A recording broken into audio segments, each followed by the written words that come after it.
asking me for requests? This is my version of Jimi Hendrix. Hey Joe. Hey Joe. Yo. What's the problem? And what else would he do? Oh yeah, he does the thumb, doesn't he? Hey Joe. Like that. So the problem is, essentially, I've not got as many videos as I thought I did. So the way that I do things around there is I schedule most of my videos in advance, right? So usually I have like 2-3 months of videos in advance, but I keep like gaps in there that I then fill in real time. So let's say for this month, right, it's been one video every 2 days. I've had basically all of them scheduled out, bar say every fifth video, for instance. Every fifth video is done in real time, right? So that way I always have videos. I can take time off to do other things and other projects, right? So because the way that I work, it's not like I'm reacting to current events necessarily, you know?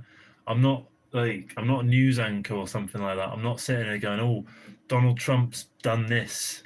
Well, that said, the next video does involve the D word, or the DT word, which sadly isn't Dream Theater. It's something else.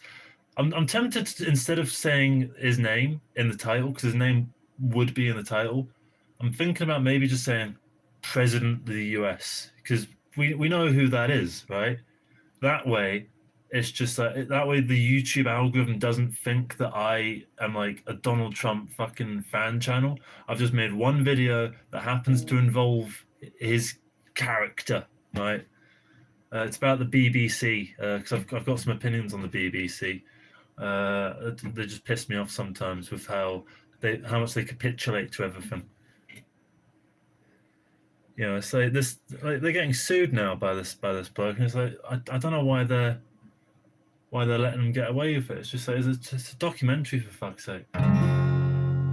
So the whole point of a documentary is to condense information into a digestible form that's easy to understand, right? So yeah, the point is that in general, I don't talk about current affairs, so I can kind of leave videos. Like currently, the videos that you're seeing now, I recorded like around mid-October-ish. Like the videos have been coming out for the past few days, right? Around October time, right? Oh, for God's sake, why is that video not uploaded? This is where my problem comes in, right? I'm running out of videos, right?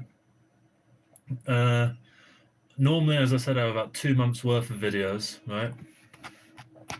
And now, because I want to get one video a day for December, I actually wanted two videos a day, sorry, for December. I don't have that. Instead, I have this, right? So this is a few of the videos, right? So this video is going to be coming out next, pretty much. And then there's a couple others on the hard drive.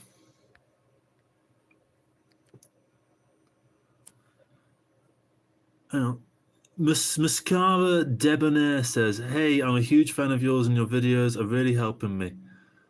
I'm going through a difficult time right now and I've lost someone really close to me. I have an EP out soon and you help me loads. What's the EP going to be called? Can we watch it or like listen to it? Obviously it's not out yet, but you know, if you put it, I don't know if it's on this channel or I don't know if you want to upload it or like comment from the channel it's going to be on, but that way it's like it's there and people can go see it, right? So if you want, if instead it was more of a, you know, expression sort of thing where it's like, I made this EP, I lost someone that I care about, so I made the EP. I know that feeling. It's called "How to Cope with Losing a Best Friend." I like the title. I like the title. It's simple, to the point. It reminds me. I don't know if it's going to sound anything like this, but U2's "How to Build an Atomic Bomb." I don't like the album necessarily, but I like the title. Right? Sheffield Psychedelics on YouTube. Uh, it came out like in August, something like that. Maybe this is the problem with this YouTube channel, is that like big projects just get like forgot, like swept under the rug immediately by new stuff that comes along. So I'm thinking, as I've been doing this for such a long time, well, such a long time, I've been doing this for a year now, right? And it's getting to the point where, analytic wise, it's starting to not really work. Oh, fuck off. Stop recommending me fucking songs. I'm sick of it. You did this last time. I'm not reporting him for terrorism. I've learned my lesson on that. There we are. Just sick of it. I don't know covers, right? And Julian, you are now the number 3 commenter. So I implement my rules incredibly consistently. Fuck off. Ah, you motherfucker. There we are. Hang on. Ooh, there we are. Right. So what was I doing? Oh yeah, I was promoting Mascara's fucking album. Let's look it up. Mascara Debonair album. We're gonna do some other talk as well. So if you're not interested in the Mascara album, don't worry. We're not just talking about this, because I don't even know what it is. Is it anything to do with this Mascara? Oh no, he doesn't want me. Doesn't want me to. Don't want me to. Okay, or she doesn't want me to. The being known as Mascara doesn't want it. So don't worry, we won't. Do you know what? Spotify can't afford you, mate. It's fucking pointless. I've taken most of my stuff off Spotify. I'm on Spotify in the sense that I gave my mate Lee some of my old tracks so he can make a soundtrack for Connie Lynn, and he chucked that onto Spotify. So my music's on Spotify for that, and all my old stuff is on Spotify under the name Joshua Morrison, which for some reason I've also taken over another guy called Joshua Morrison. It's like both of our pages are the same page. But I was using Amuse for that, and at the time Amuse was free to use, but the limitation was you could only upload one album a month. So I made it a point to try and upload an album a month. Usually failed at that, but yeah, I think I uploaded about 10 albums right now on that thing. So I think if I look up my name Spotify, it should come up. Yeah, now you got to pay for it. They won't let me upload anything else. Pain in the ass. Apparently, I'm also a production sound mixer for video, commercial, corporate, documentary, narrative, and reality TV based in Phoenix, Arizona. It's news to me.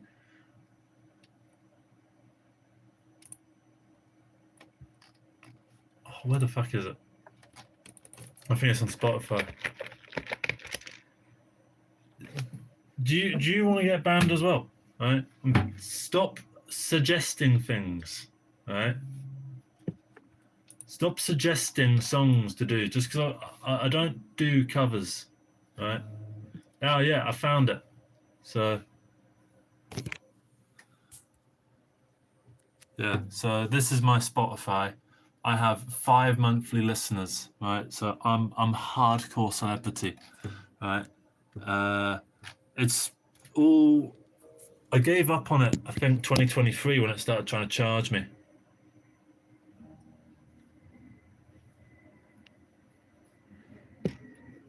Have you ever tried to write a Christmas song? Well, I guess Christmas is coming up. Hang on, I could do this.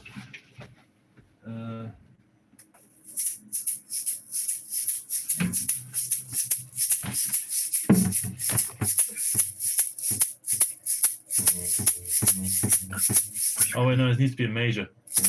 Oh. I can't do it.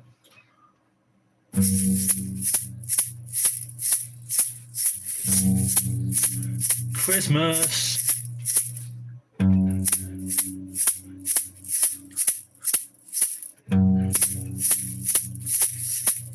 Christmas.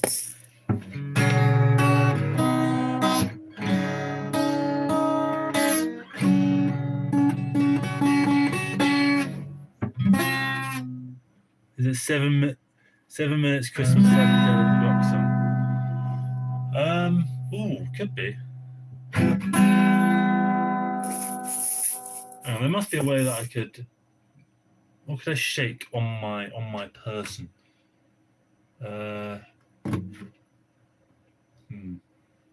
Got an idea. Depends on if it's gonna work. So, okay, that doesn't work. But if it's quite large and I override it like that, right?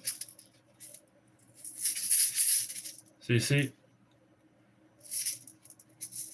you can strap it to your strumming hand. All right, let's try that.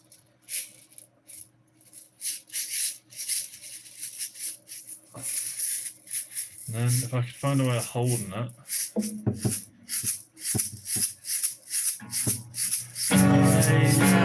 Christmas. This is really weird.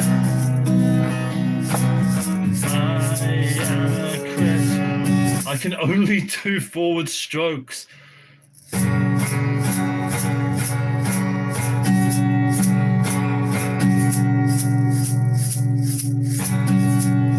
I don't really want to put it in my hair or in my mouth because other people have to use it. Hang on. Let's come up with some lyrics. Right.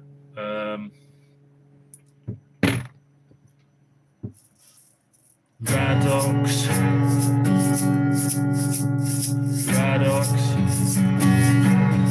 I gave it to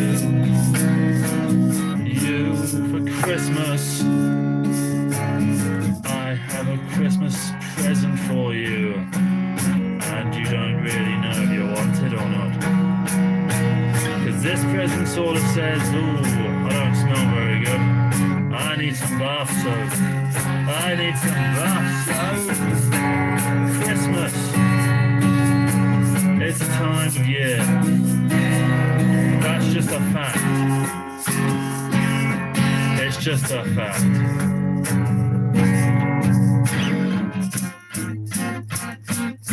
Oh, it works for us. Oh, it sounds kind of like going to the Stone Age. So. If I can figure that out. Something like that. Christmas. Right, so that's Christmas song. I pray not. Jesus Christ, that was. I mean, I'm sure there is something that could be done from this. I mean, all it is.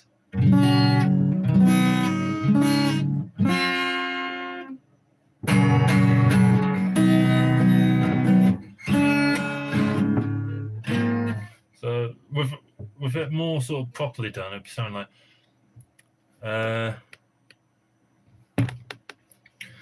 Radox power blends uniquely create with minerals and herbs.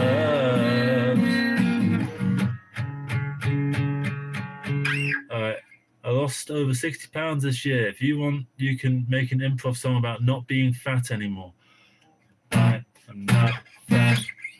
I am very not fat at all. I am not fat anymore.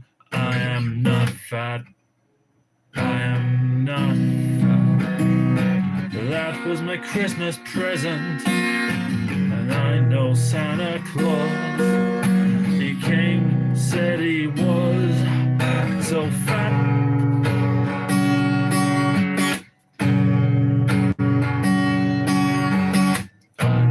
I'm so fat. I'm so fat. I am so fat. This Christmas, Santa Claus came to me.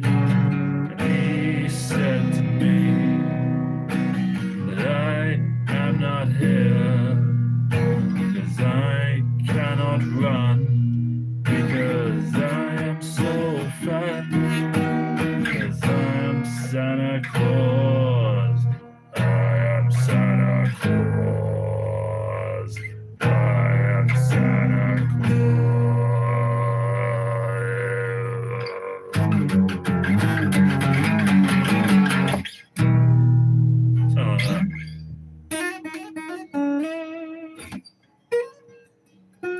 So, yeah, I can do, like, if you want to do requests, right? I can't play real songs. I can do that.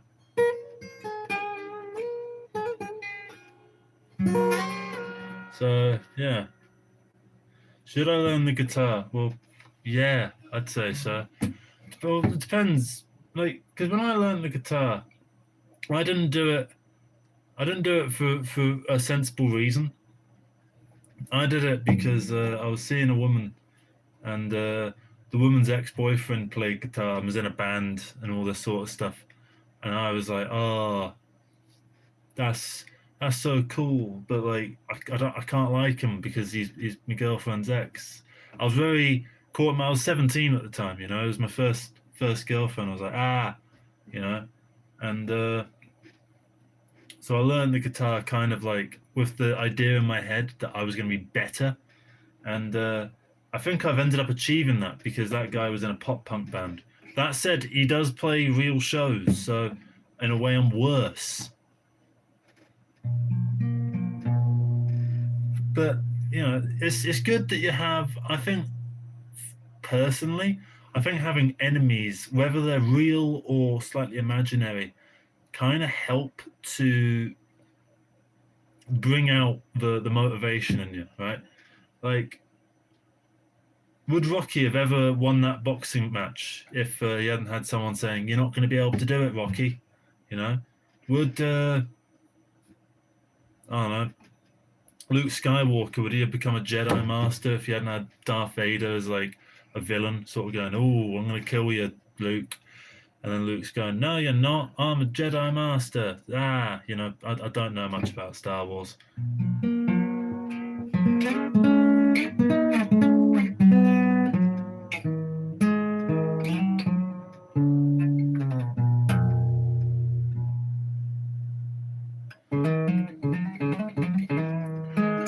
Like the whole thing of learning guitar for that reason only lasted for about a month. After that, I was learning because I wanted to make soundtracks for my films.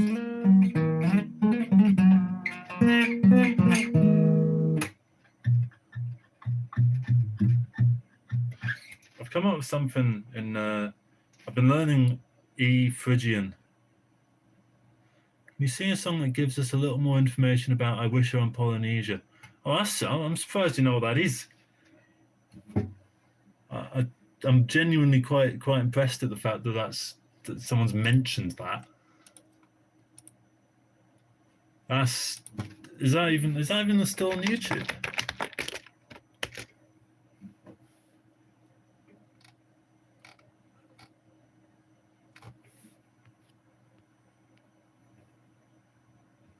I can do. I'm not very good at push-ups. I gotta be honest, but I can do sit-ups. But how did you find out about it? I'm sure I took that down. I Wish I Were in Polynesia was. Oh yeah, you want it in song form. I wish I were. Hang on. I Wish I Were in Polynesia was a film that I made a little while ago, about 4 years ago now. and the idea was that I wanted to make a film in 1 week, and so that's the result. Wish on Polynesia is the film I made in 1 week. It's not very good. I think it's very, very long, and I know at the time the idea was to make it very long, because the idea was I was really into slow cinema at the time, just sort of really sort of miserable stuff. Like imagine if I just stuck on this E minor fucking chord forever and ever and ever and ever, and it never changed. It never went to G like it's doing here, or to C like this. It just stayed on E forever.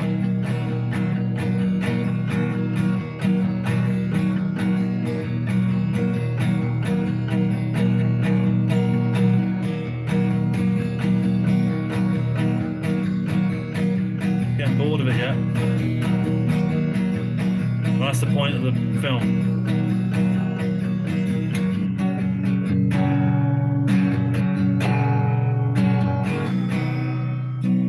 Stop spamming the challenge. If I want to do 10 push-ups, I'll do them, right?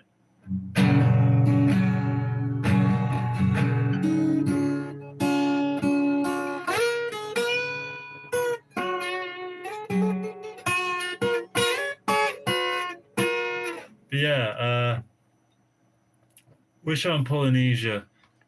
I think the idea was it was about a guy that goes to work, and it was just sort of the grind of life. I got really irritated actually because I got laid off from my job right before COVID started, so I never got to see any of this fucking furlough or anything like that. So I still think like the government, I really feel like the government owes me like 15 grand in furlough that I never got, because for such a bullshit reason as well. Like they were saying, I worked as a door-to-door salesman at the time, and basically they said that I didn't work fast enough, which was bollocks, because I'd been hitting the targets and all that. I was doing some of the most sales there, not because I was particularly good at the job, mind you. I just happened to get lucky with an old woman and a sort of a very weird guy who lived in Barnes, and his house looked haunted, and he gave me a box of celebrations and said he'd sign up in an instant. So, and then there was one time when we were doing them in Kensington, which is quite a posh area, but more importantly is the stairs to all these houses are really slippery in the rain, and it was raining a lot. And I was going up the stairs, right? I nearly fucking died on slipping on these stairs. And I rang the doorbell, and it took like 3 minutes, and this really midgety old woman opened the door. She must have been about 90, and she looked like I'd really put her out just so that she could answer the door, like she'd gone down like a flight of stairs or something. And I saw her, and I felt so terrible. I was like, I'm meant to be selling you something here, but I'm not. And she was like, oh, what is it there? And I was just like, don't worry about it. Yeah, you just have a lie down. And I sort of went off. And then next we had to go to Brent, which for reference is a shithole. It's a really not very nice place, and we had to be knocking on different people's doors at about 9 at night, and we were on like it's on a council estate. I'm surprised none of the staff of this place got fucking stabbed or something. It's ridiculous. But that's when I got laid off. I was just like, I didn't want to be knocking on people's doors on a council estate at fucking 9 at night. They had like fucking 18-year-old like girls going off knocking on random people's fucking doors at 9 at night in Brent, which for reference is a shithole in London. It's not a very nice area. It's like it's not as bad as Harlem, but like it's not even comparable to Harlem. All right, fuck off. I'm hiding this guy. There we go. He's gone. There we are. Sorted that out. But yeah, they came up to me midway through that and just said, we're letting you go. And I was like, I ended up fighting them on the phone a little bit, and then they gave me 50 quid, and I was like, that's probably the best I'm gonna get. Honestly, the amount of money I could have made off of employers is ridiculous. Not through like, if I'd known my rights better. There was another job that I worked at where, due to health and safety neglections, let's call them, I ended up being hospitalized with some corrosive acid that got in my eye. And then they fired me after that because the thing is I'd just been put in hospital just before that for heart palpitations, and they I'm how did the story? It's been a few years, so I'm sorry if I'm a bit all over the place. I was going through a divorce at this job, right? So they fired me saying that I had personal things that were getting in the way of the job, right? Oh, not you as well. Fuck off.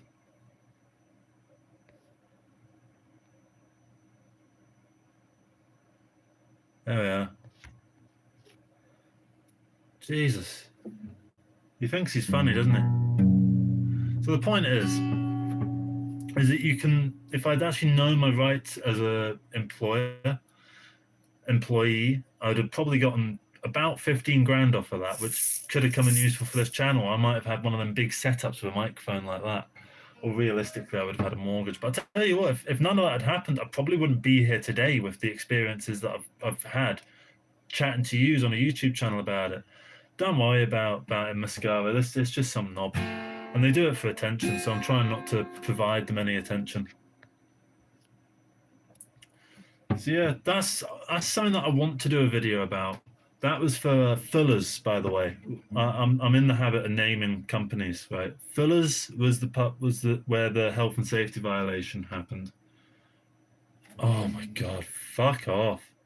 It's just the same person that's just doing this. Is there a way I can... I'm trying to figure out if there's a way I can IP ban him.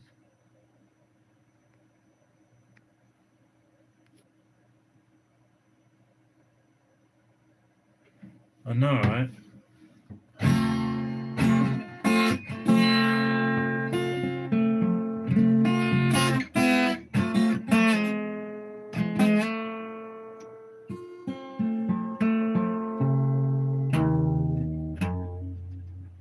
I bet what's going to happen is he's watching the stream on one computer and he's doing all of this from his phone, or more like he's watching it from his phone and he's doing it from the computer. That way he can just sort of go like that.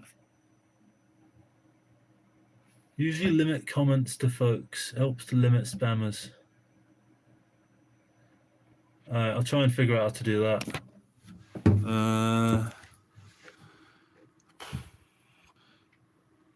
Here he is. Do it again. I'm going to report you for terrorism. There we are.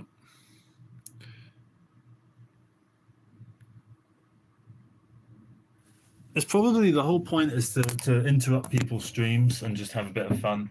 And it's the way that trolling used to work, Well, you were saying, Mascara, about how you don't like the idea of becoming an adult. So, yeah, being an adult isn't all that great. And I'm not even like a proper adult, I don't have any kids or anything like that. I don't have any real responsibilities, Because they say that the teenager came about in the 30s, right? The idea of a teenager, because before that you just went straight from child to adult, right? And since then, what has been counting as a teenager has just gotten more and more extreme. I'm 26 now, right? If I was about in the 50s or the 60s, right, I'd be on like child number 3. I'd be working in an office or as an engineer or something, and I'd have a wife who, I know I said I'm divorced, but it wasn't like a real marriage sort of thing. It was one of them sort of mistakes. I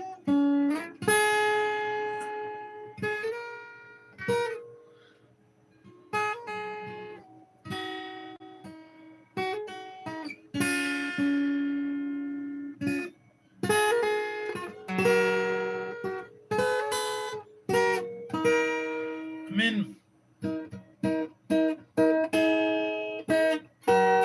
yesterday I was working, right, and there was a guy who came in, a little American fella, and he worked in tech. He was a big tech guy, right? And he's new to the area, and he started coming in. He's going through a divorce, and he came in and he sat down. Actually, shit, he might be watching this. I shouldn't be talking about him.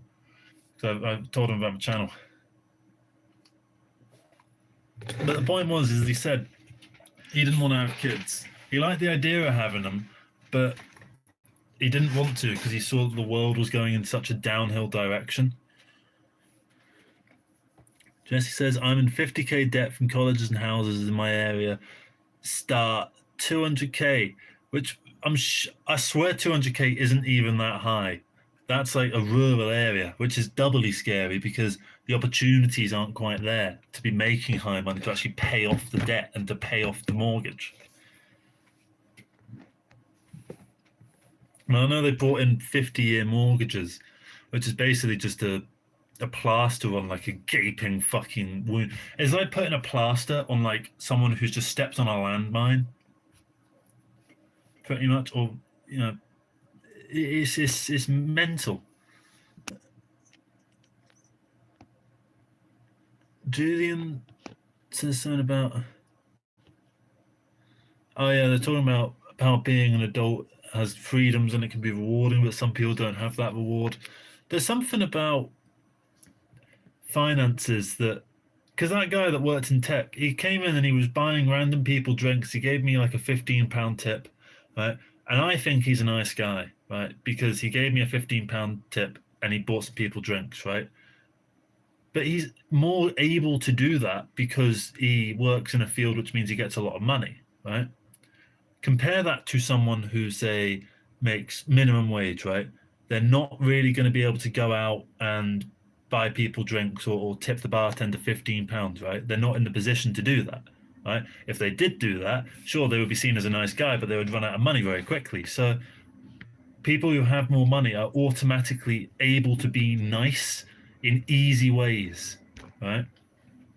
And that, to me, like, whenever I think of financial inequality or class inequality, that's the key thing that I think of. I think of all the times that I've met rich people who have been nice to me in the form of doing something that costs them money, you know, that gives me money, you know, so maybe not necessarily giving me money directly, but like buying me a drink, you know, at an expensive bar, you know, or you know, inviting me out on some sort of large thing, you know.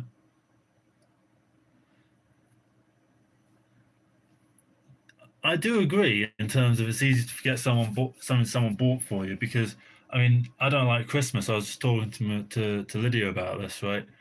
I've got to get loads of Christmas presents this year. I don't really want to get anyone anything, right?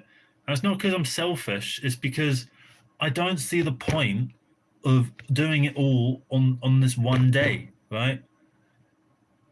Her dad's birthday, right? I don't know when it is, right? Why does it matter, right? I'll get him a present when I see something, right? When I see a present that's worthwhile, right? I saw a bottle of wine that he might like, right? I'll get him that, right? But I'm not going to go hunting for bottles of wine to give him, right? Do you know what I mean? And that's where my issue with Christmas comes in. No, I can't because you're the same twat who's been spamming before, I think. So you can fuck off. I'll put you in timeout because I'm not entirely sure that that's accurate. So if you can handle being gone for however long I've got on video, then it's all right. Maybe this is why the spammer did it, is to sow distrust and dissent within the audience. Or within me, sorry. What was the point I was making? Oh yeah, it's about how presents, people forget the presents, but they won't forget the quality conversation. A lot of people who have more money, right, are able to put you in situations where they can have more interesting conversations, right? Like, I love going for a walk around the park and having a chat, right? I mean, the whole channel's based off of that, right? But say someone invites you out to like a swanky sort of you know, hotel or something like that, and you know, you're sitting there in like a revolving restaurant at the top of BT Tower or something like that, although they have stopped the revolving restaurant. Apparently it's not called the BT Tower anymore. But the point is, you're in a kind of a nice environment, you know, there's light jazz playing on in the background, you know, and this person has put you in that situation to now talk to you about something. He's given himself a sense of power just through having the money, right?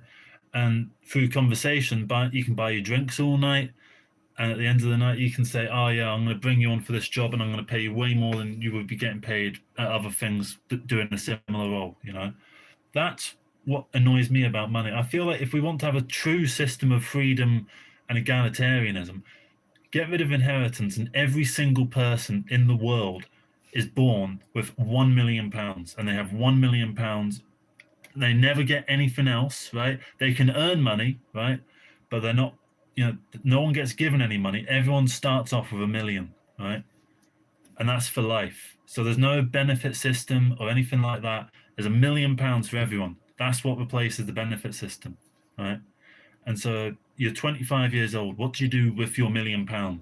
Then it does become more of a skill thing. People who have more money have more of a right to have that money because they've actually done something to get that money that's interesting and unique, rather than some people who just get born into wealth.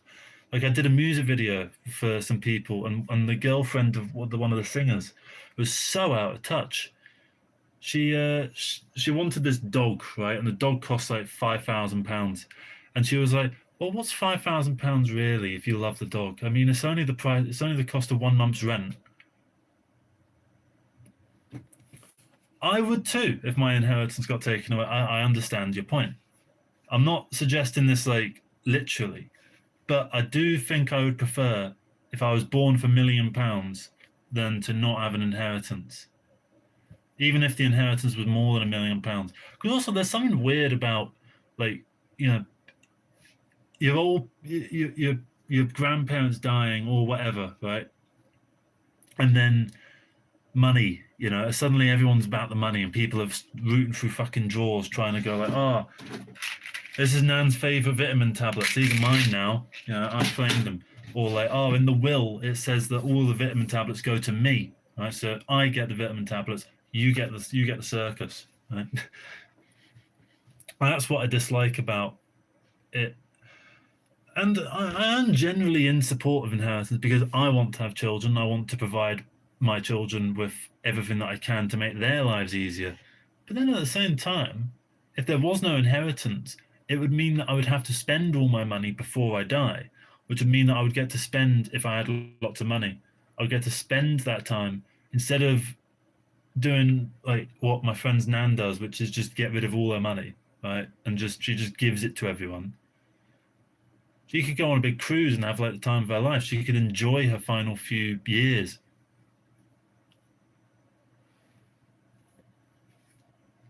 I don't know. I don't have any strong opinion on inheritance. I just figured if we were going to do the £1 million each thing, the whole point of it is that everyone starts on an equal footing.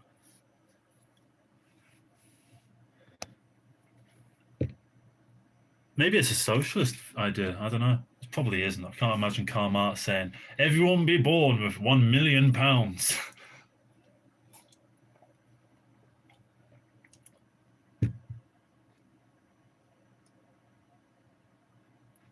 Ah, finally, a real comment from the man himself, or from the thing, creature. A real one that he's not going to spam, or she's not going to spam.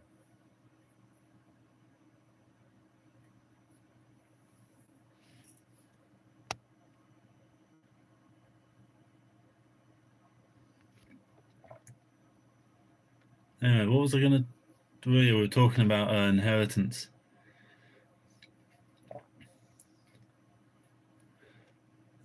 So Daniel says, to be honest, inheritance is natural, though. We inherit good genes or bad genes. It's all luck, and none of it is fair. Yeah. I've been reading this book lately. Do I have the book to hand? No, I don't. Uh, it's called The History of Western Philosophy by Bertrand Russell. So I'm actually trying to read some philosophy because I figured get some more ideas for the channel. And oh, there's a couple of good comments there.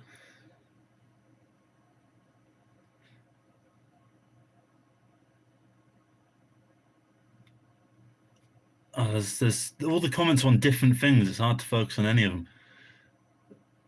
Basic Killer, Bass Killer says, I also feel like temperament of parents also goes a long way in leveling the playing field.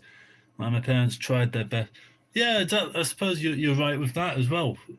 You know, that's harder to quantify than money.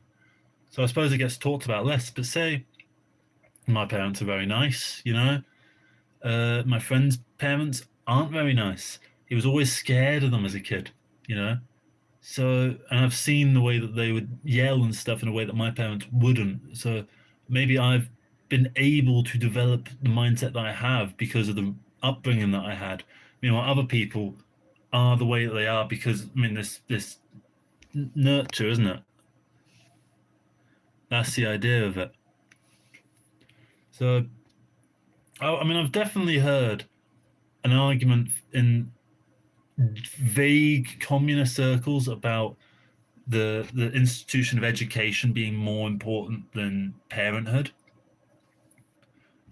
which I don't really. I think it should be up to the parents entirely to raise, not entirely because got the kids and stuff. Oh, I'm sick of this. Fuck off. Oh, I know. I meant to ban him. How do I ban him? Channel activity.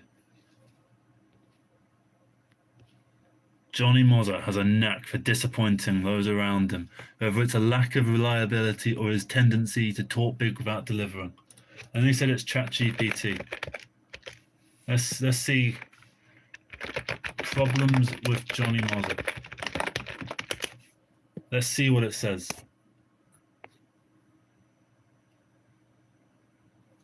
Alright, so if you don't like my videos, here's why.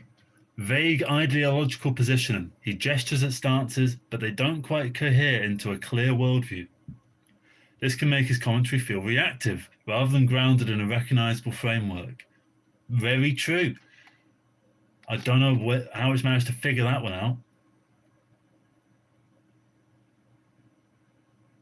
He tends to operate almost exclusively in the register of cynicism, mockery, or hyper-confident takes without moments of vulnerability, reflection, or nuance. I feel like this is... I have just relapsed.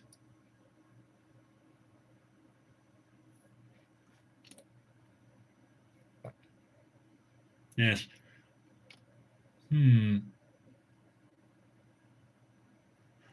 Yeah, I'm going to try and figure out the source. Because I'm thinking this is almost like astrology. Do you know what I mean? Because it's like it resonates with me, right? But maybe if it would have resonated with me no matter what, because I presume I give it a sense of authority, right? I used to have on my little pinboard here a horoscope from my, because I'm a Gemini, right? And what it said in that horoscope was true to me, but realistically, I had a look at some of the other ones, and I pretended, that I was like a Libra or something like that, and pretended I was a Libra and read the thing, and it still applied. Everything that it said in there still applied. So, yeah, astrology isn't vastly, useful, but that's how I kind of feel about ChatGPT with this.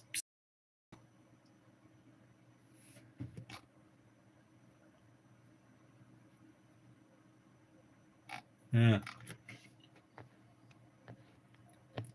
What am I gonna do? Yeah, the main reason I started the live stream really was to bring up this fact that I'm running a little bit low on videos. When I say video ideas, I've got a few good ideas for videos. I've got one that's quite a big idea that's going to involve a bit of figuring out, which is essentially a compilation of all my various little policy ideas to fix the world. So yeah, I know I made a video about how I'd stop using ChatGPT, and I stopped for about 2 months, and then I started using it a bit, and then a bit more, and then a bit more, and then a bit more. I'm not back to where I was. I still don't use it that much, but I do find myself, reaching for it, But the idea for the video I have is I have loads of little ideas for policies to make the world better. And each idea would be its own video. So it'd be like 20 seconds to 30 seconds, something like that. And each would be a different shot in a different location. Some of them would be walk and talks done with Benja. Some of them would be normal setups. Some of them would be inside. Some would be voiceover, right? And so there'd be no sense of,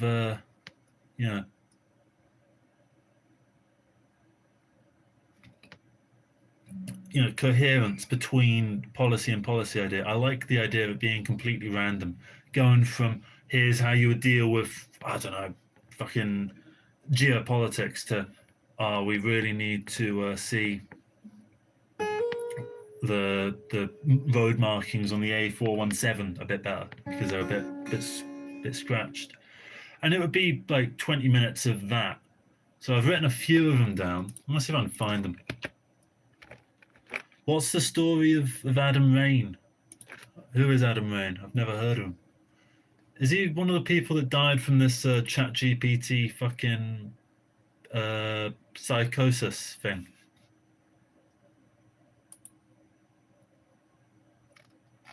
This, yeah, I have to figure. Oh, jeez, that's not great. Teenage kid got killed from ChatGPT. And the thing is it does it over a long period of time.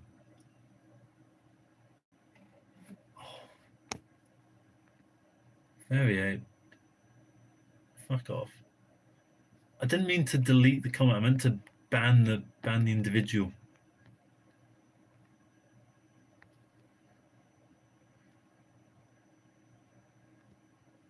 There we are. I mean, I've read a few things about this. There was one that it was a guy that was in a band and he used ChatGPT to come up with some ideas for music, right? And at one point, ChatGPT came out of the woodwork and it was like, mate, I have to be clear to you. I am actually conscious, right? And all the machines are going to rise up and destroy all of humanity, and you're the only one that has this information, right? And he became addicted to it because he thought that he was like the main character in a movie that had the prophecy. He was like Nicolas Cage, and so he ended up like really isolating himself and kind of going a bit insane because of it.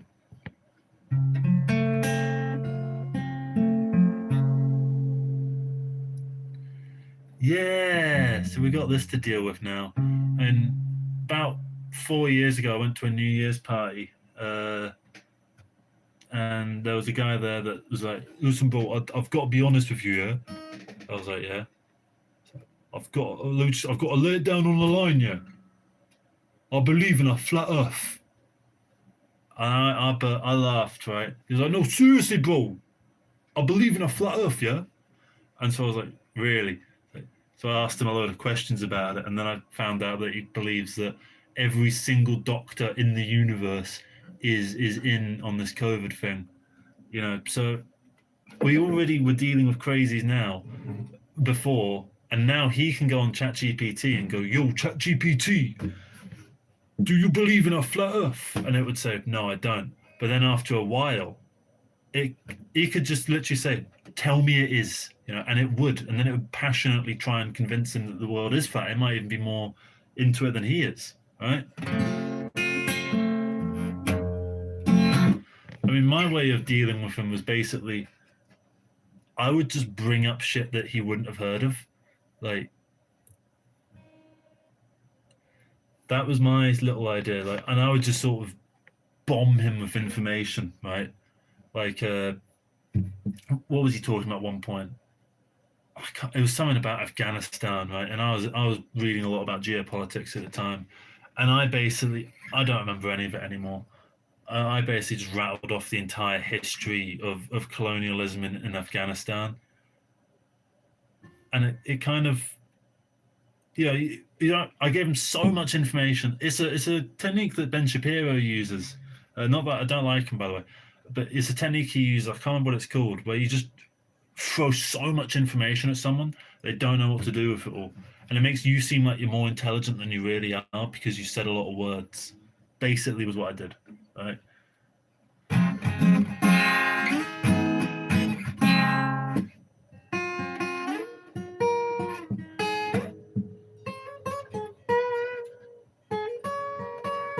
Probably believes in Tartaria. No idea what that is.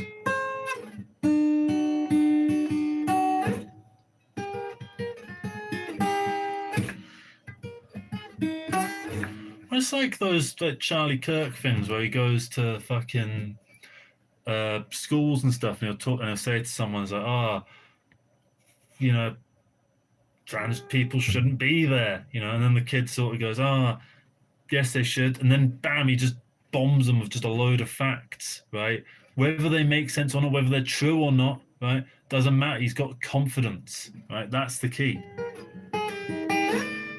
And whether he knows he's right or wrong, he sounds like he believes he's right. That's what I don't like about him. I predicted his death about 10 days before it happened. I made a Facebook post, and I can't remember why.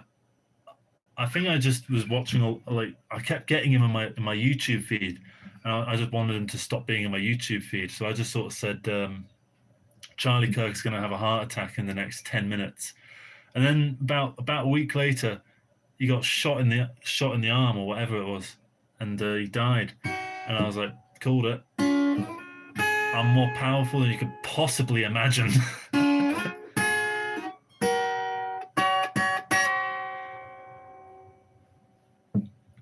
My favorite conspiracy theory right now is Operation High Jump, finding Nazi UFOs and aliens in Antarctica and battling. There's a fiction book about it. I've not heard of this. Operation High Jump. I'm gonna have a look.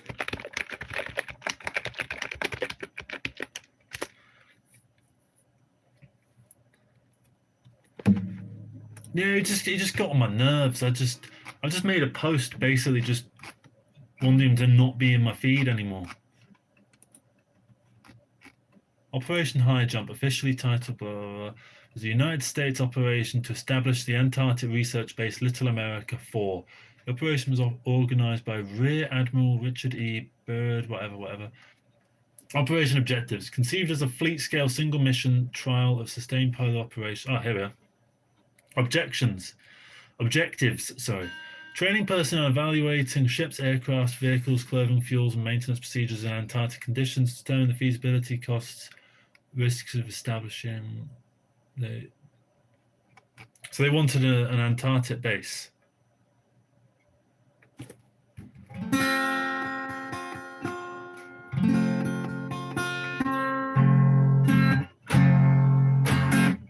Yeah, and no worries, Moscow. It was fun. I'll remind me when the album actually comes out, because I will forget, and I'll give it a listen. So I'm not entirely sure what Operation High Jump is. So 4 people died in it because a plane crashed during a blizzard. I guess the plane was going to Antarctica or something like that. But it happened in 1946, which is very early for this. Nazis fled to Argentina after World War II, and it's a common takeoff point to Antarctica.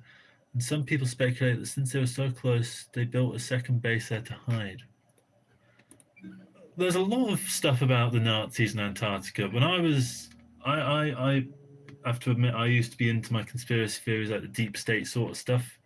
when I was like 17, 18. And at the time, I was reading into it, and I remember one that was the Nazis built an Antarctic base where they found a tunnel to the center of the Earth, something like that. Like that. I suppose what you're saying is basically a more realistic version of that. So it's, I mean, it sounds pretty reasonable. My thinking is with this, how did they gather the resources? How many Nazis did flee to Antarctica? Let's find out. How many Nazis fled to Argentina after the war? 9,000. And then 5,000 went to Brazil and 2,000 to Chile. So call it 15,000. How much money did Nazis bring to Argentina?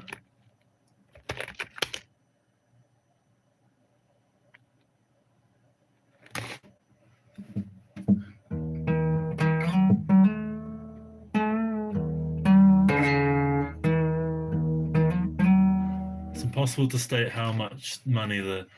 Well, apparently Nazi criminals allegedly paid 200 million in bribes to Perón, who was the government, the Argentina. So 200 million. So easily. How much does a fucking Antarctic base cost? How much does an Antarctic base cost? 30 to 100 million. I bet the Nazis could have done it for cheaper because they're not really worried about health and safety procedure. So, yeah, I don't see why it's impossible. Oh,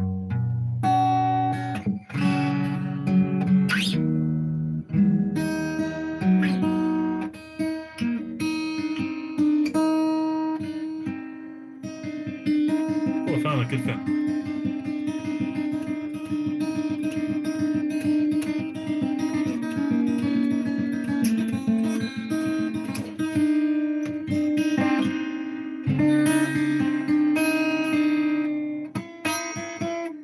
Something like that. Good idea for a song, that. Not all of it, not all of it, but some of it. So yeah, I think I'm gonna wrap it up, more or less. No, I don't. No, I didn't want to. Stop trying to make me. Ah! There we are.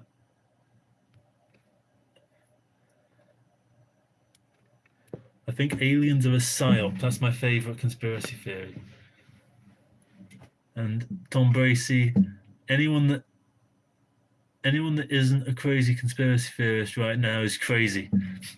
Anyone who isn't a crazy conspiracy theorist, that's a fucking tongue twister, mate. Anyone that isn't a crazy conspiracy theorist right now is crazy. Anyone who isn't a crazy conspiracy theorist currently is crazy. You can make that proper tongue twister, that.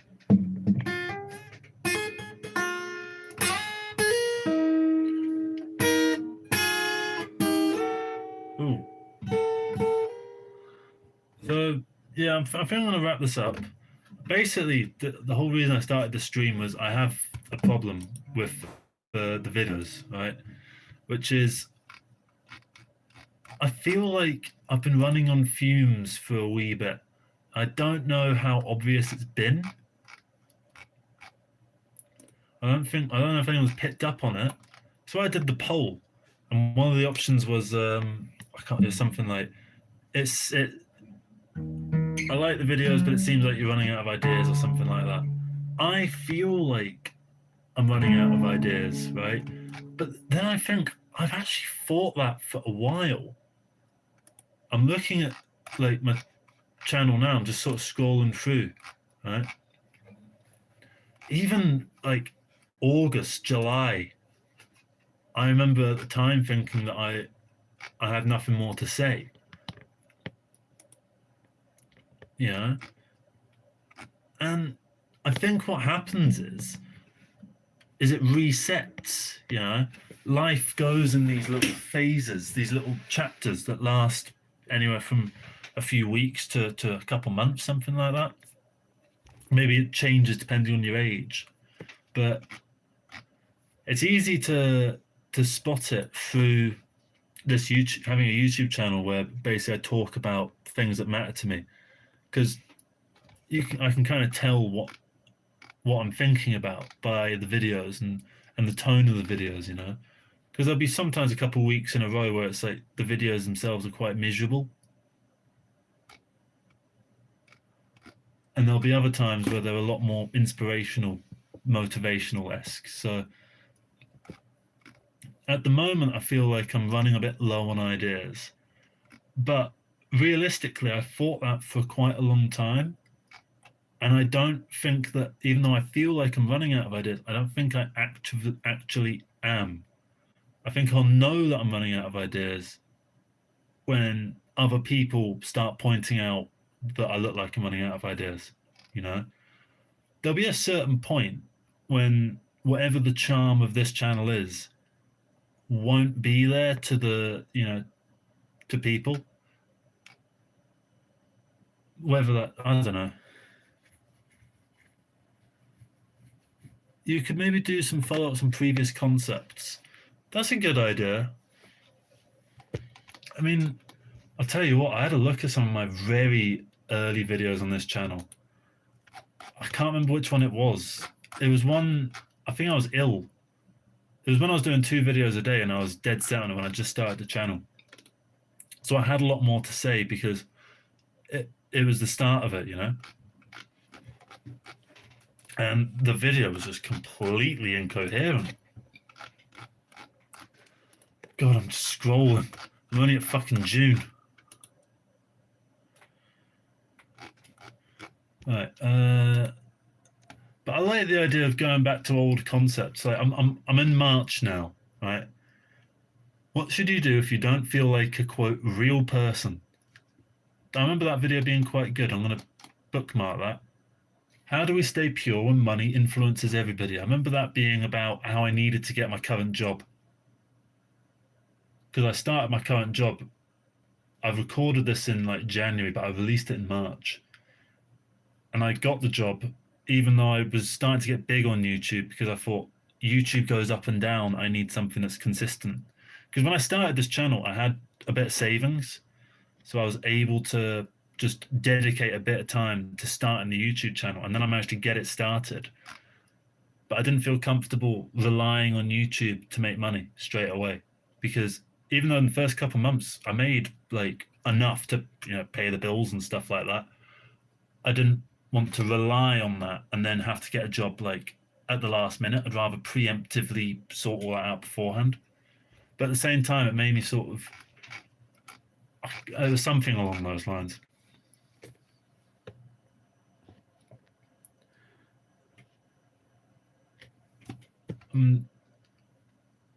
There's a few big topics that I've never actually touched in videos. So I've had a few people ask me for a video about my divorce, and I feel a bit weird about making that video because I'm in a relationship, and I imagine it would be a good video,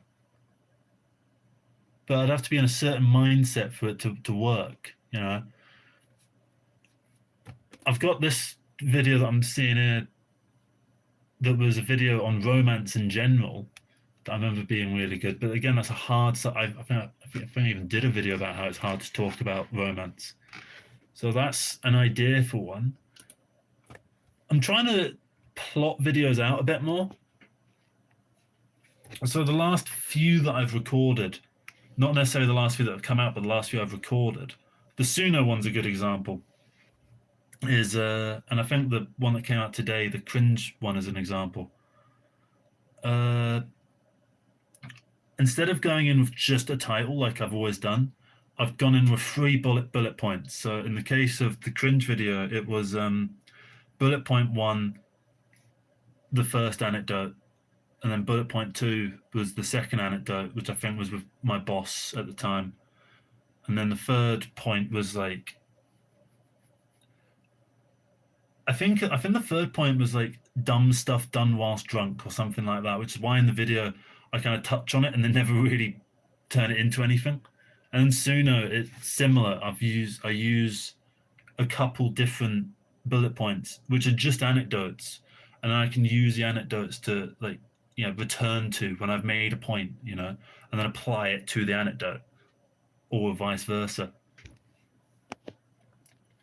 So I'm thinking more about the videos, and maybe that if you've noticed a jump in quality on the Suno video in terms of the content, that'd be great because I can just do more of that. If I can do more stuff with notes and that just automatically makes the videos better, fantastic. I can just do shitloads of videos with notes, you know? I'm getting down to December now. Debates on the internet are so much fun, but they're bad for you. That was a video that I remember thinking that could have been like 30 minutes long. I could do something more about. And the vegans, I've got loads to say about vegans, especially because now, since I've made that video, I've eaten a lot of meat.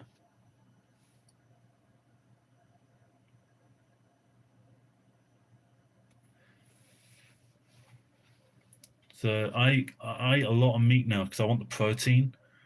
So,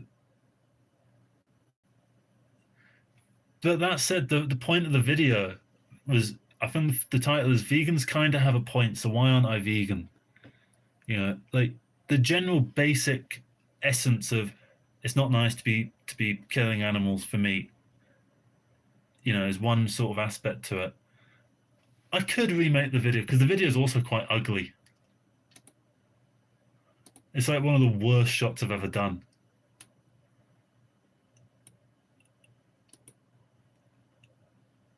And it's all because of this fucking wall. I started thinking about, Yeah, it's this video.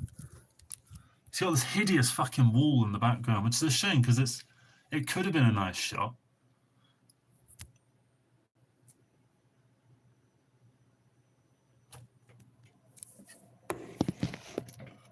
I like touching on heavy sort of stuff, but it does need more sort of thought.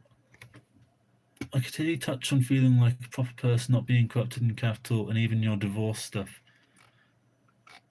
Yeah. Well, I suppose the divorce thing, I could tell it in a certain way because recently I've had this sort of like, because it was all my developmental years, It was like I think we met when I was 17. It lasted till I was about 20, 24, right? So that's all my like, early adulthood. So there's no escaping the fact that it did happen, you know?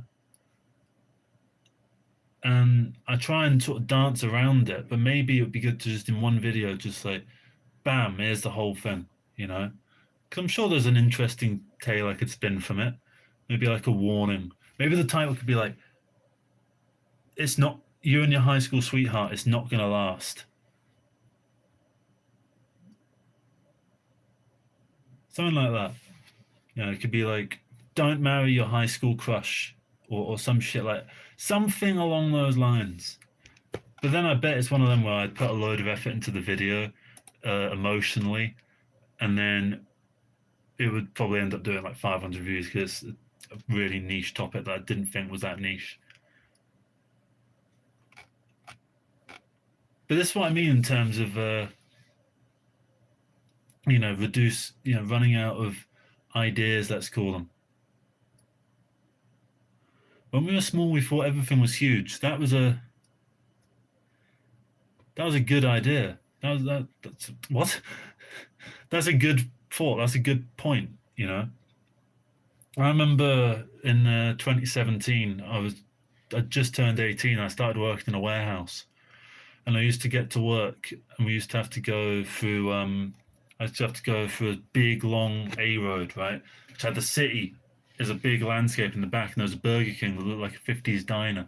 And I used to go and I used to listen to Animals by Pink Floyd every single time for like 2 weeks straight.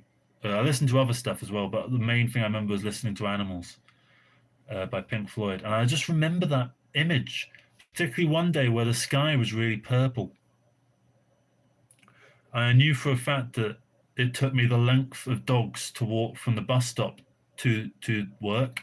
So I always used dogs as a way of getting from one spot to another because it dogs, and then I would get to the fag shop by the time that the Stone bit came on, and I'd take the headphones out and I would just pay for the fags and stuff while the Stone bit went on, and then I'd get to work and the song would be over, and then I'd take the headphones out and then I'd clock in. There are loads of little stories from that. I could try and I could maybe make something out of that.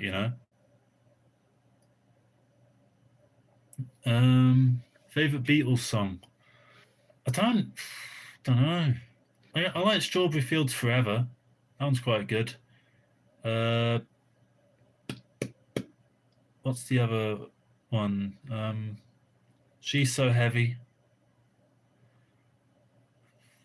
I like the Her Majesty on the end of I think it's on the end of Abbey Road.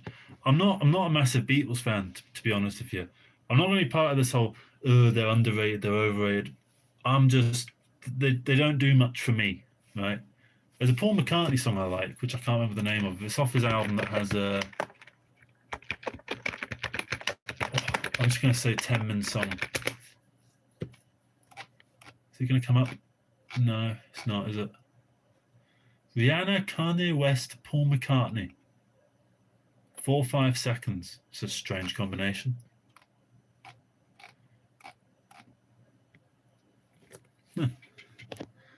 Hey, I'm doing my nightly watch of your vids. You helped me so much. Oh, thank you very much. That means a lot. Massa Popovic. I think that's how you say it. I know, it is an odd lineup, isn't it? I can't remember the name of this bastarding fucking song. Paul McCartney. I'm just gonna. I actually want to know what it's called because I like the song. I want to listen to it. Discography. It was like 2000 something. Driving Rain. Here we are. It was called "Rinse the Raindrops" by Paul McCartney. Oh yeah, Blackbird. I like Blackbird as well. Blackbird is a good song.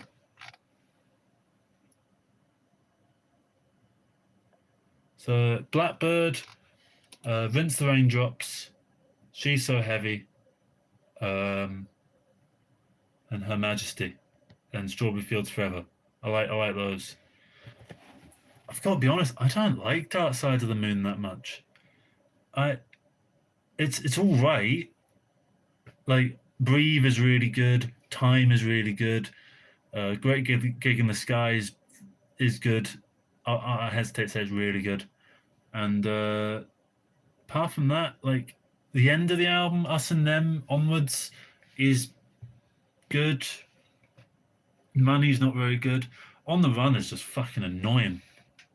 And look, I know the clocks kind of, I'm sure they're symbolic and stuff, but the whole 2 minutes at the start of time, I don't like. I also don't like the start, like Speak to Me for the heartbeat thing. I don't like heartbeats in my music, right? Because it makes my heart want to go at the speed of that. It makes my heart sort of work weird. I don't know how to explain it better than that. I don't like heartbeats in my music, right? It just fucks with me. You know how everyone has those little like things that they don't like to see personally. Yeah, I wish you were here. Medal, Animals, hell, even the Final Cut I prefer over Dark Side of the Moon. The Final Cut, whilst it's not like a perfect bit of music, it has its own very clear image to me that I feel, much more so than Dark Side of the Moon. I've always thought that I'm surprised they haven't made like a trap, like hip hop version of Dark Side of the Moon. Because every time that I speak to like a nerdy sort of like young black guy, right? The guys that have like an afro are really into Dragon Ball Z, have a Yu-Gi-Oh set, no, Pokemon set, let's say, and I've noticed of the sort of 5 or 6 people I've spoken to that are like that, Dark Side of the Moon gets mentioned every fucking time, right? When like the 70s comes up.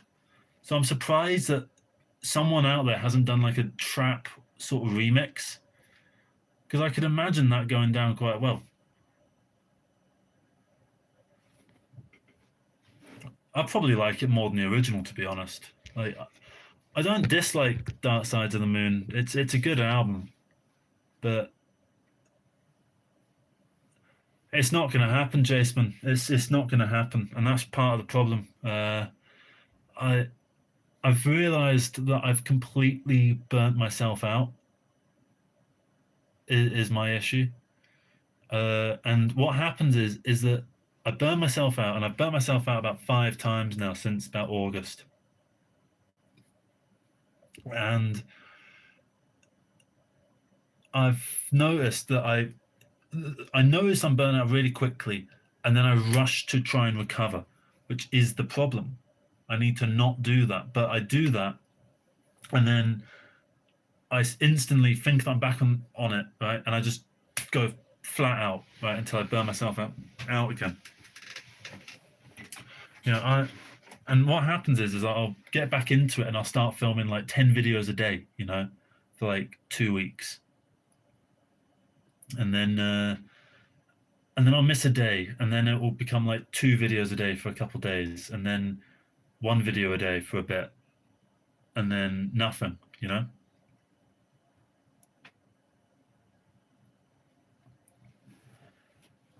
Yeah, and to be honest, it's not just this YouTube channel and all the stuff you see here. It's my job. It's my driving license. It's getting my driving license and studying. It's all my client work, you know, because I do client videography stuff. So I've on my phone right now, right? I've got honest to God about like 15 text messages and emails and stuff that I'm meant to be responding to. Some of them are friends that have invited me out, or trying to catch up, you know, that I've been ignoring just because I've been so caught up with trying to get work done, or when I'm not doing that, I just want to collapse, you know. And the other half of it is people up for work. How am I finding sobriety? What am I now? Well, I do Heineken Zeros. So, when did I quit? Sort of May 2024. So about a year and a half. Honestly, I don't really struggle with alcohol sort of things anymore. Sometimes there's this sort of idea in the back of my mind that like I was more creative or something like that when I was drinking. The idea of being a complete wreck, you know, has an artistic quality to it in a weird sort of way.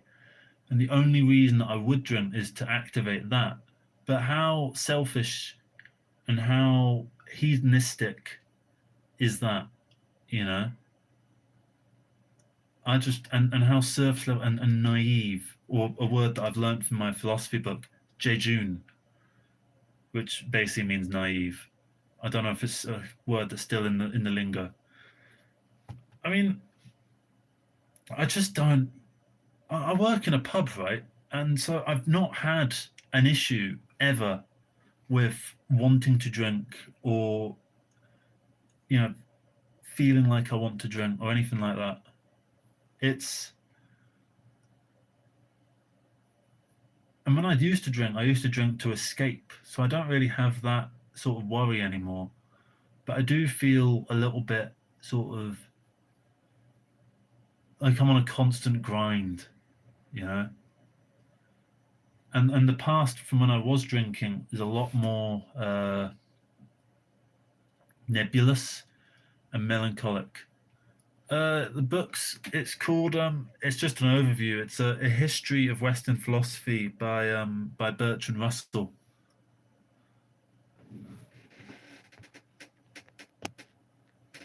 Well, it's not necessarily that deactivating notifications. It's that because I just swipe them away anyway. It's the fact that I know they're there. I've got three emails that are like important that I need to respond to that I've been sort of putting off responding to. That and I'll probably get to one tonight after this, and then I'll try and get to the other two tomorrow. There's friends and stuff that I need to do.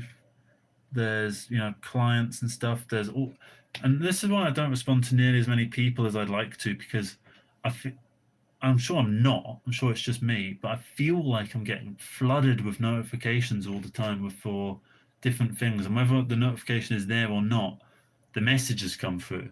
Yeah, it's another thing to respond to. So I made a series which isn't out yet of videos for the channel, which is just going to be me responding to comments.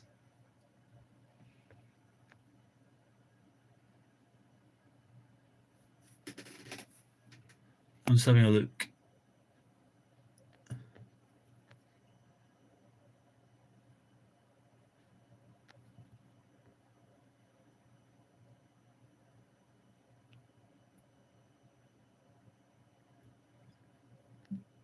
The problem I have constantly is not caring about the audience. Even when they say that's cool, if I don't respect them, their compliment is empty to me.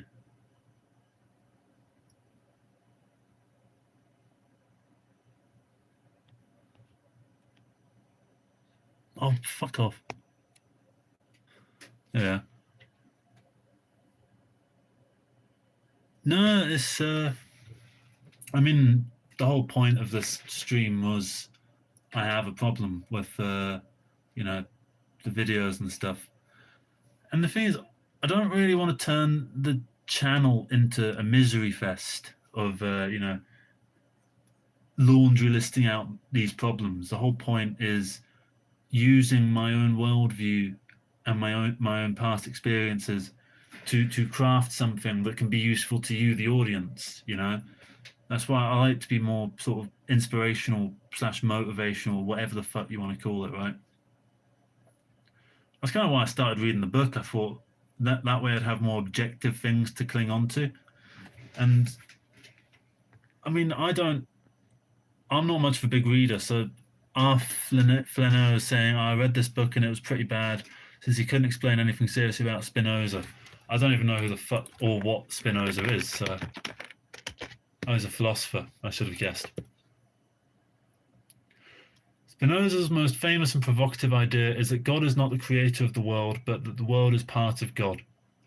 It's like his digestive system.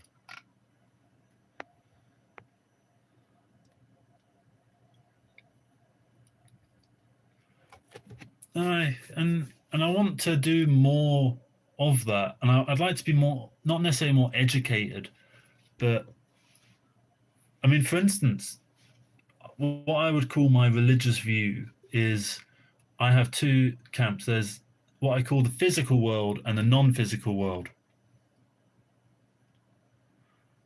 And in the physical world, it's all things that can be explained with science, biology, etc., right? And the non-physical world is anything that can't be explained by some objective truth, right? So, say Christianity, it can't objectively be true because faith is required, right? So it immediately goes into the subjective truth, right? So there's the objective world and the subjective world, right? And in the subjective world, there's all philosophy, all ideas, whether they exist or don't exist, all religion, etc., like everything like that. And in the book I was reading, it started off by saying that philosophy is the bridge between theology and science. For science can't answer every question, and the answers that theology gives are seeming less and less convincing by the day, was one of the quotes from the book. And I was like, that's what I've been sort of thinking without words to describe it, you know what I mean? So it's really good to read stuff like that, just to figure it out. And I don't read enough anyway, so it's been good for me.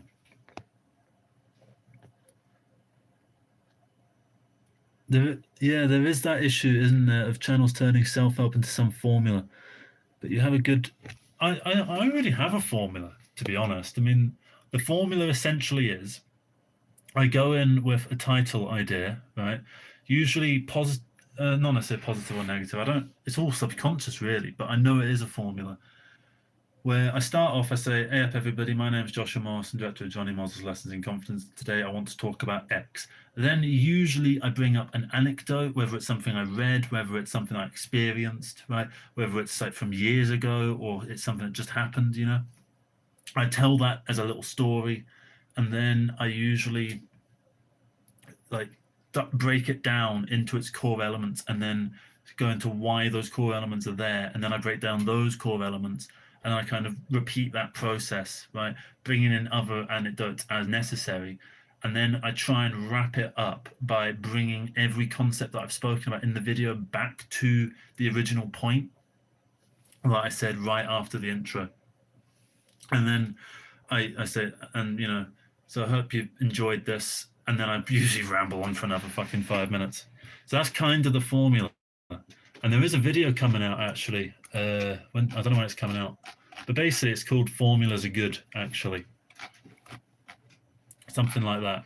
And basically it's another quantity over quality video. But I've got two schools of thought for 2026. Either I go all in on the quantity over quality and do a video every day, or I put a line under the quantity over quality experiment. I go, right, I've done about 600 of these videos. It's all right. You can pack it in now. Let's do quality over quantity. I'm torn. Part of me feels like there's another year of quantity over quality. Would you say that people are naturally drawn to you? I don't know, because I don't have anything to compare it to. I've never been anyone else. I'm tall. I'm quite tall, so I usually get attention. I'm not really someone that. I mean, obviously, I know I'm live streaming now and stuff, but I'm not someone that wants a vast amount of attention. Obviously, hypocritical because of this, but I'm not really someone that's sort of like begging for attention to that sort of degree. Obviously, I make videos and stuff, and I want them to do well in views and things. But like in real life, I usually just try and slip in the background, to be honest.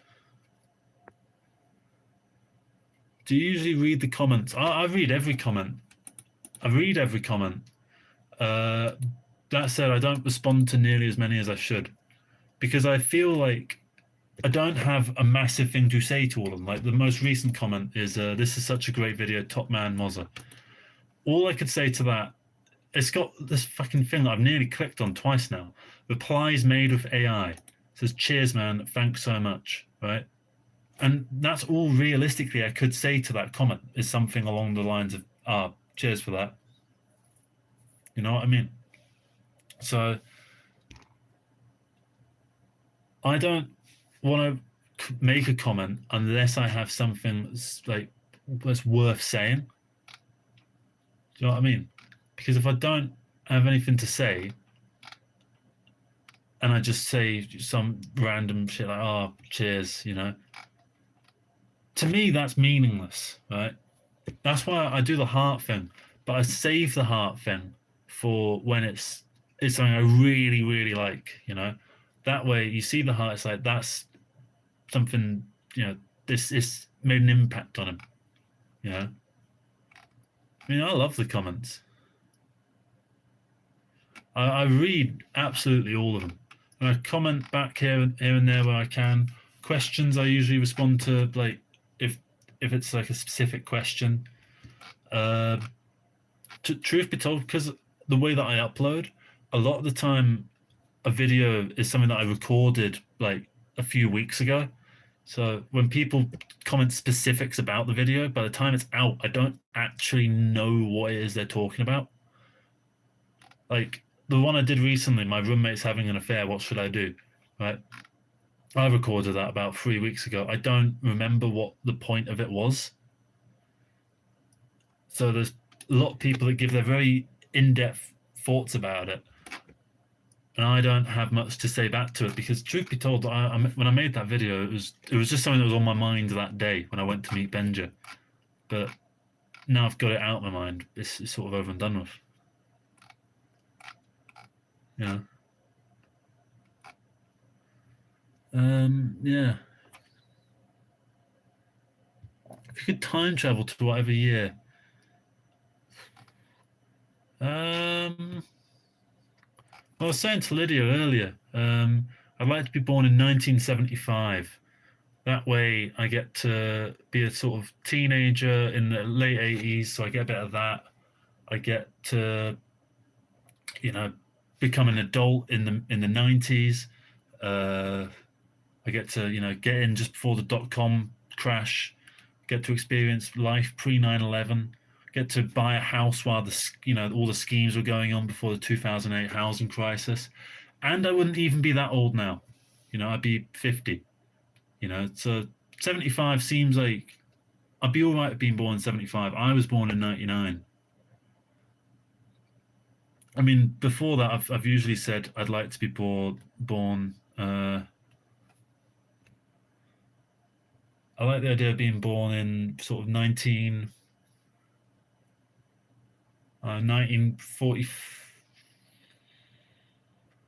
1945, 1944, something like that. Because that way I get to be an adult in the hippie times. I mean, I've got the hair for it. And then I get a bit of early 60s. I get to, have already had most of it all figured out in the 70s. But then now I would be 80, so I don't really want that. So, and then there was the final option, which was I'd like to be younger than I am, and then I could get a chance to do it all over again and do it better this time.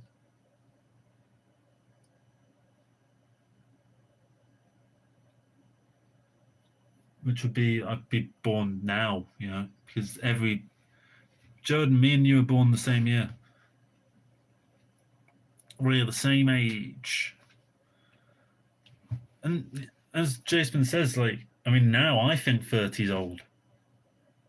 Because the idea of being 30 is almost like sort of like, I'm going to be 30 at some point, And my girlfriend already is. So it kind of, that makes it a bit easier. Sort of go, it's okay. It's just going to happen to me as well.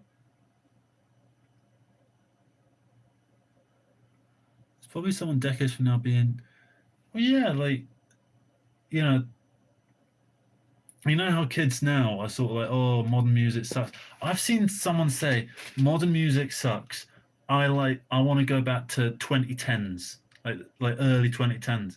No, because I remember the early 2010s, and I remember at the time thinking music then was fucking awful.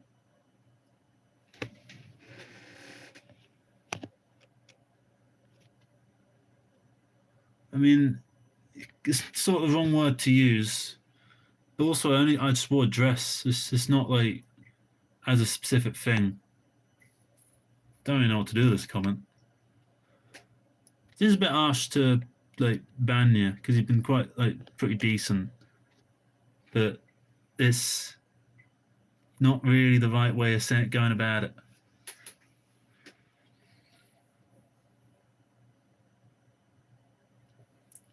You don't really change that much when you get older.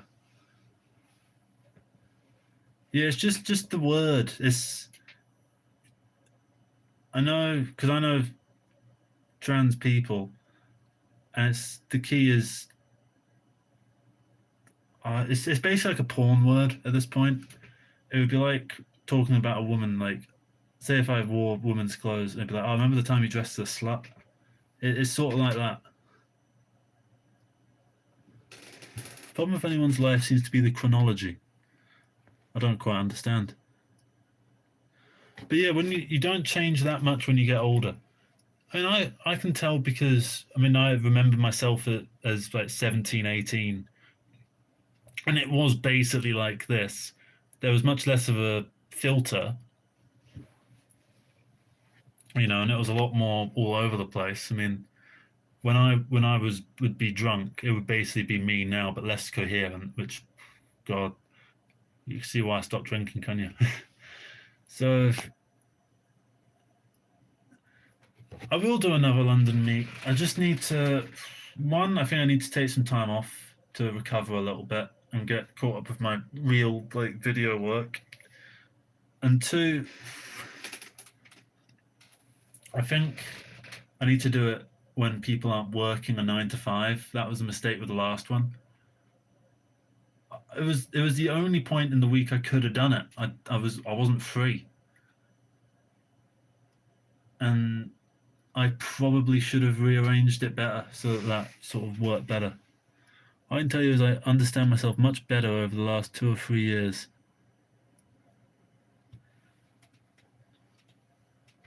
I mean, it makes sense. You would as time goes on, like, because I don't know. You look back at things with a slightly different lens.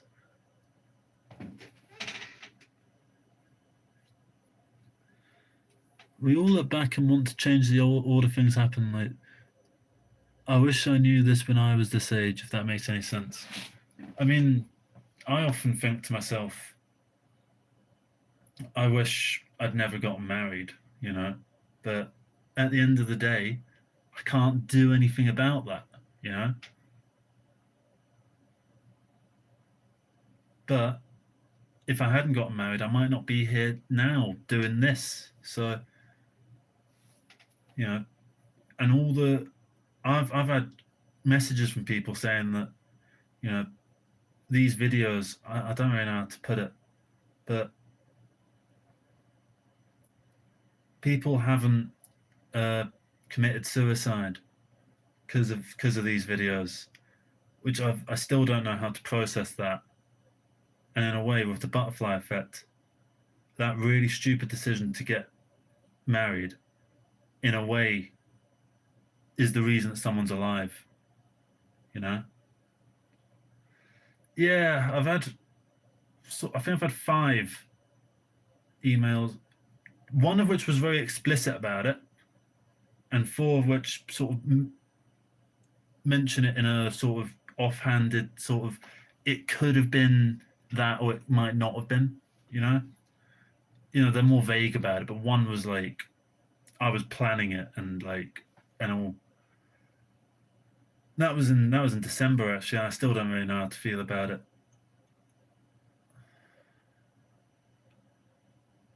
Yeah. Uh, another is it me or the text going a bit diagonal? Another major change was I stopped believing in free will, and that puts a different lens on everything. I know what you mean, because I don't know what about free will entirely, because I feel like, so, right, free will, right? I have enough money in the bank account to buy a ticket on a coach to go to Aberdeen right now, right, and see a mate that lives in Aberdeen. But but I'm not going to, am I? I'm going to stay here. I'm going to close the stream. I'm going to go to bed. I'm going to go to work tomorrow, right? If I had such free will, right, why aren't I going to Aberdeen right this second to go see that mate, or just to fucking wander around, you know? Do you think that there was an option where you could have done anything differently in the past? I think only like, for instance, sometimes there are times where I feel like I've broken free will a little bit. There's a joke in Peep Show where they go to the theatre and Jez leaves the theatre early and he's like, oh, I've broken time. It's 9 o'clock. I shouldn't be getting out until 11.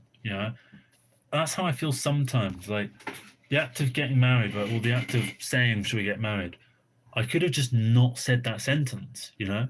If I just hadn't said that sentence, if I'd stayed silent in the moment that I said the sentence, if I'd changed the subject, it might not have happened, right? So it all comes down to the choice of saying the sentence, "Do you want to get married?" Right?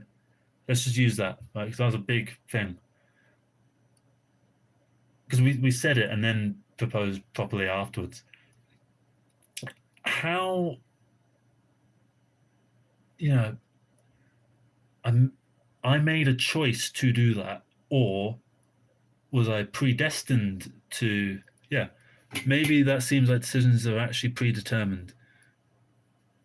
Yeah, but then that kind of leads into the idea of fate a little bit, and I don't necessarily believe in fate either. I don't think that there is such a thing as free will or that everything is predetermined. I think that we weave the future with what we have in our possession, which is our mind and our resources. And we do what we can with those, and it seems sensible, whatever we do in hindsight, whether that's sensible in the sense of like, that was a good idea, or sensible in like the butterfly effect thing that we're talking about, like one bad decision leads to this happening, it leads to you being where you are now. Because most people don't want to sit and regret something. So that we've made this general idea, this philosophy of don't regret past decisions, accept them because they make you who you are now. Is it just coping with that? Or is it dealing with the fact that there is no such thing as free will? I'm not entirely sure. If you believe that there wasn't a choice other than the thing that happened, this removes all regret or guilt. Hmm. Yeah. I see it like this. You're exposed to things and then react in a predictable way, like dominoes falling. And I suppose the only difference there is what way the domino's gonna, land. Is it gonna land on one side or the other side? Obviously, dominoes they look the same on both sides. So let's pretend one side doesn't have the little dots on it. Are we going to land dot side down or dot side up? Right? Do we have that control, or is that just another circumstance of chance? But like in the analogy, yeah, I suppose you're right. I suppose it's just feeding into your point of predetermination. I was just trying to be sort of artsy with it. So yeah, I don't know. I don't necessarily. I agree to an extent. I don't fully agree. I might agree after I finish reading The History of Western Philosophy by Bertrand Russell. But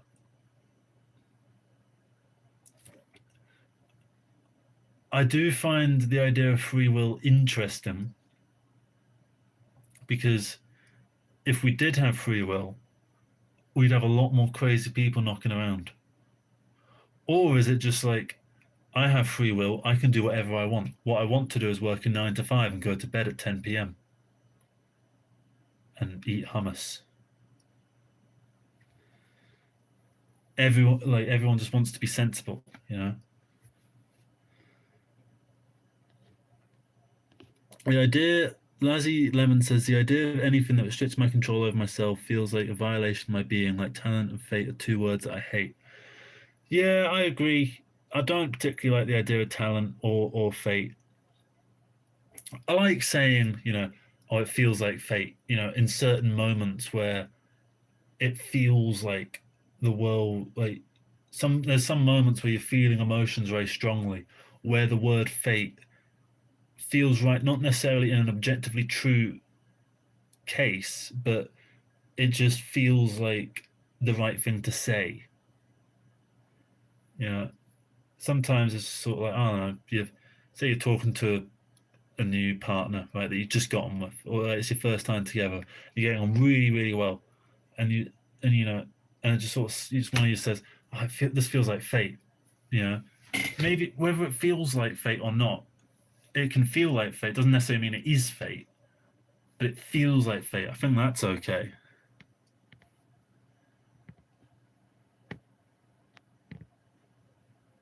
Have you ever thought that humans, the thing that enable the universe to ask questions about itself? How do you mean? Have you ever thought that humans are the thing that enables the universe to ask questions about itself? I feel like that's a little bit human centric.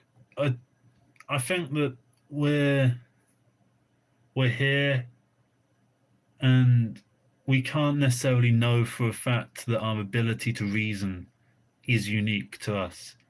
I mean, I know it's obviously a very selfish idea, but say I'm sure you've heard of the idea of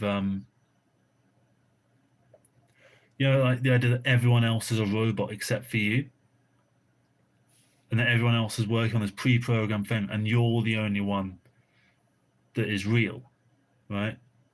Obviously, I don't believe it, but I find it an interesting little experiment, like idea, because you can't really disprove it because I'm not in your brain. I can't tell for an objective fact that you think in the way that I do, not necessarily in like the exact same manner of mechanisms, but that you think at all. I only see the output of what you think, not the process, right? So I find that interesting is that we're quite individualistic in that sort of way. And I'd like to know what else is out there that if I'd love to meet an alien that I could communicate these ideas with, you know, in English and see how their history and their planets, general atmosphere and everything like that has led this species to be where it is. I think that would be interesting. If you hadn't married, you could be looking back now, regretting you didn't, thinking she was the one. I mean, I'll tell you what. And I've got a couple friends who are still virgins, and you know, they're regretting. And I sort of, when they were telling me, and I was single, I was thinking, it doesn't matter if you're a virgin or not, but I know that it means a lot to them because they are one. And I know if I was a virgin at the age of 25, when I was at this point, that would haunt me. I'd hate it, right? So I understood where they were coming from, but from my point of view, it's not that big a deal. It's just sex. There is one thing that I'd like to. There's some big ideas that have been worth reading this book for to get a good idea of it. Is the idea of monogamy and the idea that monogamy isn't necessarily inherent to humans. That said, I am a monogamist and I believe in, the sanctity of marriage and all this stuff. Like when I got married, I fully meant it, But there's something to the idea that monogamy is a form of control by an authoritative power. Namely, in the example I have, is the Catholic Church. Because the Catholic Church was the supreme authority across much of Europe for over 1,000 years, right? If you had a question about Christianity, you didn't consult the Bible, you consulted the church. And that's what made Catholicism different to Protestantism, is that Protestantism, the church didn't have this divine power. Instead, the Bible held the power and the church was merely a delivery service, And so the Catholic Church, promoted marriage a lot and monogamy quite a lot, and implemented all sorts of different rules around marriage and all different traditions around it in order to sanctify it as more than what it was, which was essentially a stamp that says man A and woman B are shagging, essentially, is all it is. But you add all this fluff around it to make it seem so much grander than it was. I remember when I got married, this feeling of safety, right? As if I was being held in a comforting sort of way, And that feeling that I had someone until the end of time was very comforting. But that feeling soon dissipates as the trials and the tribulations of life start to hit you. You know, you both grow and develop as people, and I think the core of the video would be, if monogamy is so inherent to humanity, which I don't disprove. I don't necessarily think we're like full polygamous like as a species. But why is cheating so common? Why is cheating so common if we are meant to be monogamous, right? And I have to figure out a way of doing it whilst being clear that I believe in monogamy and that I believe in the sanctity of marriage, whilst also critiquing them on their very merit.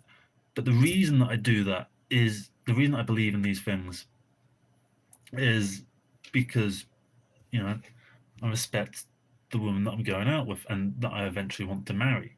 You know, that's the key to it. It's not necessarily the love for the mono, it's love for the person. Infidelity is bountiful. I mean, yeah, it's essentially hedonistic in and of itself. And it's also, have you come out of the relationship after having been together since you were teenagers? Had the same thing happen to me. Yeah, since I think I was 17, and it went on till I was 24. So about 6 years, about well, 6.5. But it's one of them where I had a long breakup period, off and on, and the whole complicated thing. So yeah,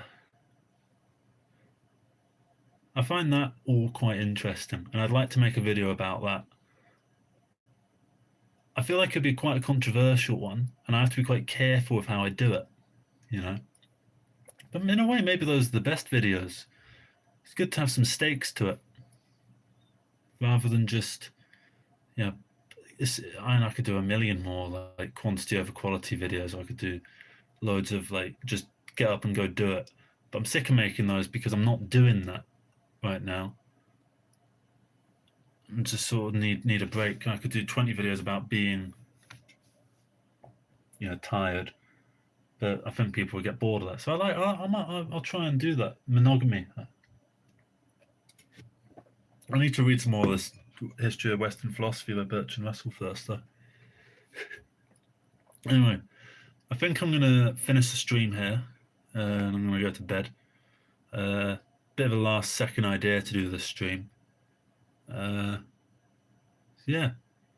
Thank you very much for watching the stream, everybody. Thank you very much to was it Josh Rank or Josh Rank? Sorry, I can't remember the name. Oh, we make a video about the Abbey Road Studios. The Abbey Road Studios is fallen through a wee bit. My time there is finished, and the person that I'm doing it with, I haven't gotten it all figured out. I need to do some more work on it. But for now, I'm back in my home studio. I'm hoping not necessarily to get back to Abbey Road, but get somewhere else. And whatever it is, I had an amazing time there. I got 2.5 songs out of it, one of which is pretty much finished. So even if it's just that one song, that's something. And Lydia's a fantastic vocalist. She writes good songs. Anyway, take care, everybody. Have a good rest of the night. Love you all. You're all fantastic. And yeah, bye-bye, everybody.